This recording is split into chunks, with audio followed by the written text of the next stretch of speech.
皆さんこんにちは、こんばんは。猿頭トリートメントです。今年2020年はいよいよ VR と AR の時代が来るって言われています。僕個人の意見としては VR それから AR が一般層に普及していくのはまだまだ今年ではないような気もしますが、確実にすぐそこまでの時代がやってきているのを感じています。主に 5G をはじめとして通信システムのサービス開始、 VR ゴーグルやスマートグラスのテクノロジーの進化によって一般普及もそんなに遠くない雰囲気を帯びてきました。このチャンネルではあんまり VR や AR の知識が入ってくる機会のない人たちをターゲットとして、できるだけ分かりやすく AR、VR って何なんっていう疑問について説明していく初心者用の動画をアップしていく予定です。今回は VR 編としてなんで僕が今 VR をおすすめするのか、 VR がどこに向かおうとしているのか、プレゼンスって何なんなどの、VR の魅力についてそれなりに話していきたいと思っています。VR 体験ってなかなか言葉では伝わりにくいもんなんですけど、この動画を見て少しでも VR に興味を持っていただいたら、できれば一度手に取って、VR の楽しさを体感してほしいなって思ってます。では本日もよろしくお願いします。2016年にあちこちのメディアが VR 元年っていう言葉を使っているのをよく聞きました。あれから4年経つ間に VR っていうテクノロジーの名前を耳にすることも増えてきました。VR はバーチャルリアリティの略で、訳すと仮想現実っていう意味です。2016年に一般発売が開始されたごっついゴーグルのことですね。はい、これです。ゴーグルをかぶってスイッチを入れると、目の前の現実空間とは全く違って仮想空間が目に入ってきます。その景色は360度全方向を見渡すことができて、顔を動かしたら現実と同じように目線を追跡して景色が変化します。景色が立体的に見えるんで、まるで別の世界に入り込んだような錯覚に陥ってしまうガジェットです。これを使ってゲームの世界に入り込んだり、遊園地で遊んだり、巨大スクリーンで映画を楽しんだりできます。猿頭トリートメントのチャンネルでは VR ゲームを遊んでる様子とかおすすめゴーグルの紹介動画も配信してますんで、興味のある人はぜひそちらも見てください。東京都が花見を自粛する要請を発表してからもう全国的にその影響が広がってきてますね。僕的には VR の一般普及がもしもっと進んでたら VR 花見が浸透する可能性があったんじゃないかなって感じてます。実際コロナウイルスの影響で中止になってしまったいくつかのイベントが VR 空間での代替イベントを実施してます。本物の桜こそないものの VR の花見に酒仲間が集まったら同じように盛り上がることが可能です。場所取りとか天候気温、飲酒運転、それからゴミの後始末を考えないで済むって考えると有り余るメリットがあるんですよね、この VR の宴会っていうのは。最近のハイエンドな VR をかぶったことない人からしたらピンとこない、もうアホみたいな話に聞こえるかもしれないんですけど、最近の VR は少し前の 3D テレビのようなものではないんですよ。ゴーグルをかぶればたちまち人との対話感、臨場感、実在感を感じることができます。自分の部屋にいてようがリビングにいてようが、その景色を忘れて違う空間の中にいる感覚に没入することができます。昔 3D メガネを初めてかけた時に感じたうおー飛び出てるとか、恐竜が立体に見えて手に触ったら当たりそうみたいな感動とは全く違う体験です。僕も VR の中で飲み会に参加させていただいたことがありますが、今年はこういう状況なんで花見イベントが増えるんじゃないかなって少し期待してます。GAFAM とりわけ Facebook とマイクロソフト、それから Apple は VR や AR 事業に力を入れてます。この事実から我々のような一般人から見ても VR それから AR に大金をつぎ込んでも開発すべき未来展望がすでに存在してるんやろうなってことが予想できますよね。各国の軍隊も大金をつぎ込んで VR の研究開発、それから訓練に取り組んでます。もちろん日本のソニーやパナソニック、中国、韓国、様々な大企業も VR 事業に力を入れてます。今後 VR ってどうなっていくんでしょうか。ゴーグルがちっちゃくなって、画面が綺麗になっていくんやろうなってことは予想ができますよね。そしたらゲームをもっとリアルに楽しめるし、映画も大画面で綺麗に見れそうやなってくらいのことはきっとそうなるんやろうなみたいに想像することができます。実際に企業が見てる VR の未来っていうのはおそらくそういうものだけではないみたいなんですよ。企業の VR 研究チームに知り合いがいてるはずもない僕はちょっと僕なりの勉強などから得た知識をもとに考えてみました。VR ってスマホに変わっていく技術らしいという記事をたまに見かけることがありますね。近い将来、街中の人がみんな VR ゴーグルをかけて歩いてるっていうことなんでしょうか。ちょっと想像しにくいですけども、例えば家庭電話しかなかった時代からしたら、街中をたくさんの人が歩きスマホとか通話をしながら普通に過ごしている風景、これも実際想像しにくかったのかもしれません。今思ったらパソコンとスマホの登場っていうのは時代をひっくり返しました。一つのガジェットでできることって大体一つだった時代に、パソコン1台あればスマホ1台あったらこれ何でもかんでも入ってるっていうのは本当衝撃なことですよね。電話も SNS、それから音楽、映画、ビデオ、メモ帳、カレンダー、計算機もゲームも地図も全て1台で賄うことができます。だから急速に一般化されていきました。で VR ではさらにたくさんのものが1台で賄えてしまいます。とりあえずさっき話したスマホとパソコンは VR 空間では完全に再現することができます。もちろん実際に通話もできるようになるやろうし、好きなように薄くも小さくもどんなデザインにもカスタマイズできるようになります。しまうポケットとかもちろんカバンも必要がないです。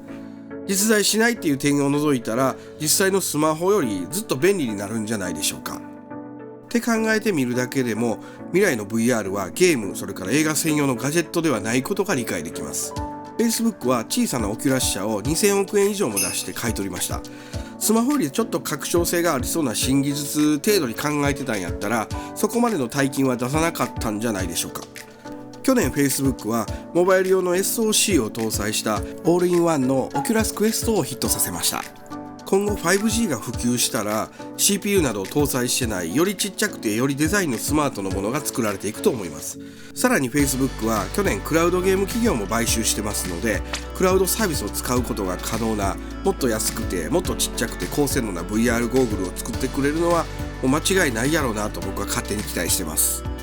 で、Apple は次の iPhone12 に次世代の超近距離無線 LAN を搭載する予定です。これは第2の WiGig って呼ばれてて、おそらく AR デバイスの Apple Glass のために搭載するんではないかって予想されてます。スマホと Apple Glass を無線でつないでしまえば AR グラスは軽くてより良いデザインのものが作れると思います。 VR は今後世界にある様々な価値観や概念をひっくり返すかもしれない技術って言われてます。土地の価値、移動の概念、出勤、会社、物販、輸送、保管、アミューズメント、スポーツ、国や言語、さらには人間の肉体の価値や概念まで変わってしまうだろうって考えている人もいるみたいです。僕は VR チャットっていうアプリで外国の人とよく遊ばせていただくんですけども、国や距離っていう概念から解放される不思議な感覚によく陥ります。今のところ僕の環境では日本語以外で話された場合、正直何言ってるのか分かんないんですけどね。でも最近は自動翻訳の精度も高まってきてますし、例えば中国語を話す人がいたら僕の画面には日本語の字幕が出て、漫画のような吹き出しに訳された日本語が見えるような技術もあるようです。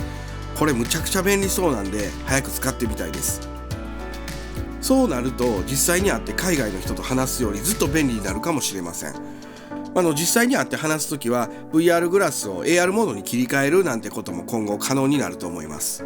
で、この AR っていうのは拡張現実って呼ばれる VR とは少し違ったテクノロジーで、現実の景色に CG や音声をプラスする技術です。仮想現実の中にいる CG のアバターから吹き出しの日本語が見えるんではなくて、実際目の前にいる人間の横に吹き出しの翻訳が見えるようになれば、言葉の壁がなくなっていきそうな気がしますよね。ドラえもんの翻訳こんにゃくを持ってるのが当たり前の時代がそこまで来てるのかもしれないです。いや、これ楽しみですね。海外の人と気兼ねなく会話できたり、翻訳されそうにない要所を気楽に読むことができるようになったら、それだけでも国の壁というものの価値観が少し低く見えるように変わっていくのかもしれません。僕がプレイする VR チャットでも、現実では地球の裏側にいるような人であっても、視覚的には同じ部屋にいて、目を見ながら話をしたり、スポーツしたり、ゲームしたりできるんで、距離を感じなかったっていうのが実際に感じたことでした。VR ゴーグルや AR グラスがどんどんちっちゃくなって画素数も上がっていっておしゃれになってより安全に便利になっていったら、昔パソコンが携帯電話と合体して手軽なスマホに進化していったように、意外と自然に VR が一般家庭に普及していくのかもしれません。 VR、AR、SR、MR、DR、XR など様々な R が耳に入ってくるようになってきました。でも僕的には全て VR でいいと思ってます。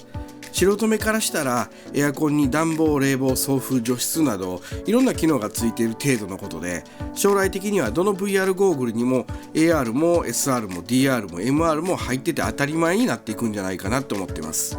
ただ AR だけは VR と別経路で進化していってますし、実は VR より先に一般普及すると言われてます。今の段階では別のテクノロジーとして扱った方がいいのかもしれませんね。今では XR っていう総称があるんで、それを使うと便利なんですが、まだ有名な言葉じゃないんで一般的に使いやすいとは言い難いです。ざっくりとですが違いを紹介しておきます。 VR 仮想現実ですね。 CG などで作られた仮想の世界を体験できる技術です。厳密には仮想現実っていう意味のみを示す言葉だったのかもしれないんですが、一般的には 3D ヘッドセットとか 3D ゴーグルの通称として広まったように思います。一般の我々からしたら 3D ゴーグルにまつわる大体のことは VR っていう言葉で済ましちゃいますね。続いて AR 拡張現実です。現実世界に CG や音声などをプラスします。スマホの AR のポケモン GO があまりにも有名ですね。昔スマホで流行った世界カメラみたいにいろんな便利なデータとかグラフィックが現実の風景に付け足される技術です。これから次々に発表される予定のスマートグラスがポストスマホの最有力候補です。 AR についてはちょっと説明が長くなっちゃうんで、また別の動画でお話しさせていただきます。続いて MR 複合現実です。 VR と AR を兼ね合わせたような技術って言われています。仮想現実を映し出すのが VR、 現実を映し出して便利な CG を付け足すのが AR です。それに比べて MR にはどちらがメインという概念はないと思います。なので仮想世界に実在のものが投影されることも含まれてくるでしょう。例えば仮想現実の中で現実の電話がかかってきて実際に応対ができたり、実際の家族、それから来客者、飼い猫が仮想 CG の景色に映り込んでくるなどの便利な機能があったら、それは MR って言えるんじゃないでしょうか。バーチャル YouTuber の動画の中に実在する人とか物が映り込むような技術がありますけども、あれは黒巻き合成って言われる昔からある合成技術を使った MR の一つです。 VR と AR を合わせたものが MR って言えると思います。 SR、代替現実、これはちょっと説明が難しいですね。ゴーグルには現実の風景が映し出されているんですが、過去の映像を映し出すことで違う時間軸の局面を体験させるっていう技術らしいです。いろんなドッキリに使えそうですよね。もしかしたら YouTuber 向けの機能かもしれません。興味がある方はぜひ調べてみてください。なかなか面白い実験をされてて興味深い技術だと思います。続いて DR 現存現実、 AR とは逆に実際あるものを足すんじゃなくて見えなくする技術です。よく写真加工で人物とか物をカットして背景をうまく作り出してあたかも映ってないかのように仕上げる技術がありますね。他にはノイズキャンセルイヤホンが今大ヒットしてますけども、あれを音声の DR って言ったらイメージが湧きやすいんじゃないでしょうか。そして XR、 他にもいろいろあるんですけども、それらもまとめて XR って呼びます。こういう幅広い可能性を秘めている部分も VR の持つ魅力の一つだと僕は思ってます。プレゼンスっていう言葉があります。臨場感、それから実在感って訳されてるんですが、要するに仮想現実の体験を現実のものと脳が錯覚してしまうことです。画面は CG って認識してるのになんか同じなんですよ、実体験と VR って。それは体を自由に動かせるからなのか、360度の景色が映し出されてるからなのか、それとも立体だからなのか、これなんか似てるっていう感覚だけじゃなくて、なんか現実と同じものを感じている感覚があります。人間の脳って非常に高性能な反面、おバカなところもあるらしくて、些細なことがきっかけで錯覚を起こします。今の VR 機器には4年前のものよりプレゼンスを起こさせる力が備わっています。とんでもなく画質が上がったっていうよりは、邪魔なコードがなかったり減ったり、セッティングが簡単だったり、付け心地が良かったり、トラッキングミスが減ってたり、 VR 酔いを起こさんかったり、動ける範囲が広かったり、ガジェットとして実用性に足るレベルにクオリティがだんだん上がってきてます。利便性が上がるだけでもプレゼンス感は上がるのかもしれませんね。例えば現実世界でテニスをするときに紐でつながれてたりしたら気になって集中しづらいと思います。で、ゴワゴワのコートを着てプレーするよりはやっぱり動きやすいウェアなんかを着て自由に走り回る方が試合に絶対集中しやすいと思うんですね。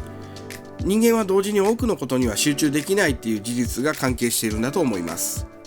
VR をしている時もそういう感覚が足を引っ張ったり我に返ったりするきっかけになってて、プレゼンスを妨げたり逆に促進させる要因になっていると思います。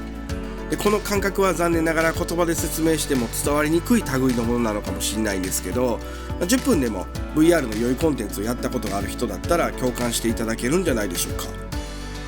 で僕はたまに VR で卓球をします。最近の VR ゲームってほんまによくできてて、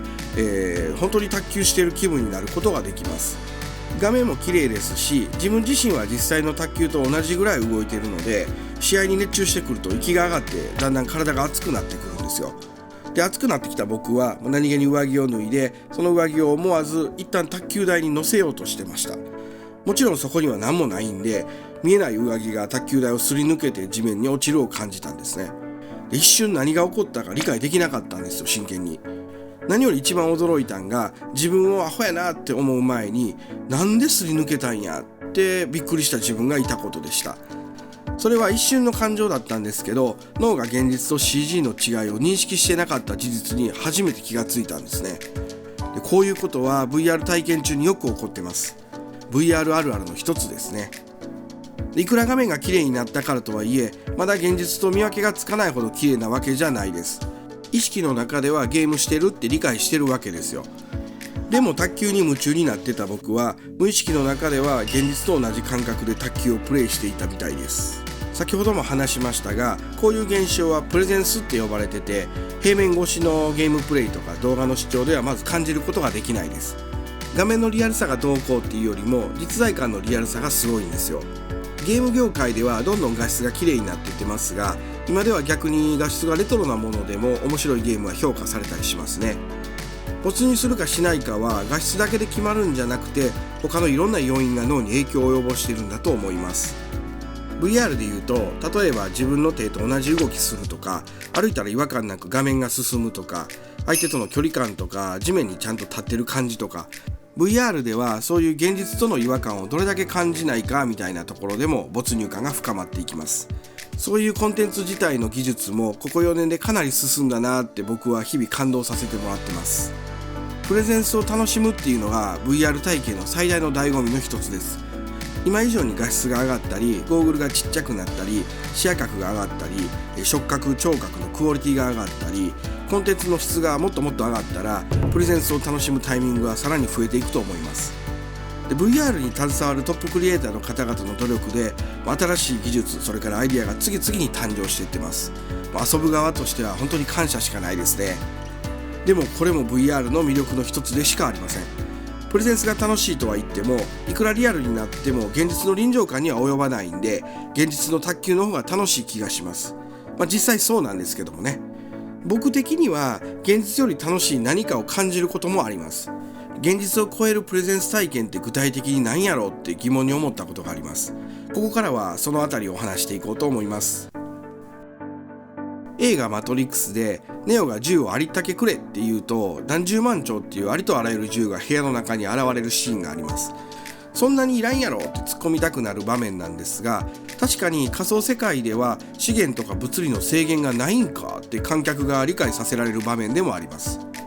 VR の中では飛ぶことも瞬間移動することも宇宙で息することも海の中で暮らすこともマンションを100軒所有することも好きな服をコピペしまくって億万長者並みに所有することでも何でも自由なんですね。ドラえもんの多くの道具が再現できる世界です。つまりもう一つの VR の魅力は物理の法則が反映されないことだと僕は思います。実際空を飛んだりビルの屋上同士を板で渡ったりドラゴンの背中に乗ったり魔法を走ってみたりいろんな体験ができるアプリがどんどん開発されていってます。現実では絶対に体験できひんようなことをリアルなプレゼンスを感じつつ体験できるわけです。絶対に VR 内のことって現実ではなくて安全なんですが、脳はそれを現実なのか空想なのか判断できなかったりします。もちろん理性では理解してるんですけどね。無意識の領域ではもう面白かったら現実でも仮想でもどっちでも同じやんとか、怖いもんは怖いやろみたいななかなか軽いノリで物事を受け止めてるんかなって思ったりします。物理の法則が反映されないのはスリルな体験とかファンタジーばっかじゃなくて、より現実な局面でも同じです。日本は土地が狭いですよね。僕的には木とか緑がもっと欲しいです。僕らが暮らすための住居ばかりが場所を取っているわけじゃなくて、例えば会社、オフィス、会議室、商用施設、コミュニケーション施設、アミューズメント施設、劇場、娯楽施設といろんな大きな建物が無数に存在してます。VR はドラえもんでいう壁掛けシリーズとかどこでもドアのような機能性もあります。ない部屋を作ることができますし、オンラインを使えばないはずのその部屋に一瞬で集まることもできます。現実の世界では会社に通勤するのは当たり前やし、会議室に集まるのも当たり前です。で、出張するのも必要ですし、そのためには交通費を払うのも仕方がないです。でも実際に移動しんくてもバーチャル世界の中で事足りる場合も実はあります。生まれてからずっと当たり前やったことが VR の普及によって変化していきそうな気がします。通勤しない、会議は VR でやろう、出張はいらない、仕事での交通費は無駄なんて考え方の選択肢を選べるようになるかもしれません。オフィスを買わない主義の実業家が現れたり、大量のパソコンとデスクを並べてる会社を効率悪いなって感じるような人が現れるかもしれません。実はもう結構いてるのに僕らが知らないだけなのかもしれませんけども、そういう考え方は学校とかいろんな施設にも同じことが当てはまると思います。土地の購入とか移動がちょっと難しい場面であっても他に打つ手が選択できる状態になり得ます。もしかしたら今感じている土地とか移動に対する価値、概念が変化していくのかもしれませんね。便利なチャットやテレビ電話は昔からありますし、ビジネスにも活用されてますが、そこにプレゼンス感が加わってきます。同じ景色を共有して人と面向かって会話している臨場感があるとないとではいろいろと違ってくると思うんですよね。友達と井戸端会議したりお茶飲んだり、高校時代のメンバーで一瞬で集まったりもできます。アメリカとグアムと日本と宇宙でバラバラに暮らしてても一緒に遊園地に遊びに行ったり映画を見たりテニスをすることもできます。近所の友達と電車で集まるより海外の友達と会う方が早いわけなんで、現実より実在感が薄いというデメリットはありますが、同時に大きすぎるメリットも生まれますよね。僕個人の好みで言ったらここが VR の一番魅力的な部分だと思っています。単なる現実のコピーじゃなくて、現実、仮想現実両方に違う魅力がそれぞれあって、その魅力の性質が実は真逆だったりします。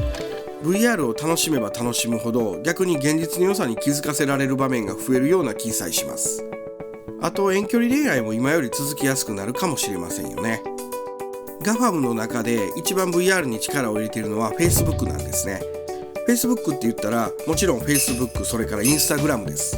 つまりザッカーバーグさんはおそらく VR を SNS の延長、次の世代の新しいコミュニケーションツールとして捉えてるんじゃないかと思います。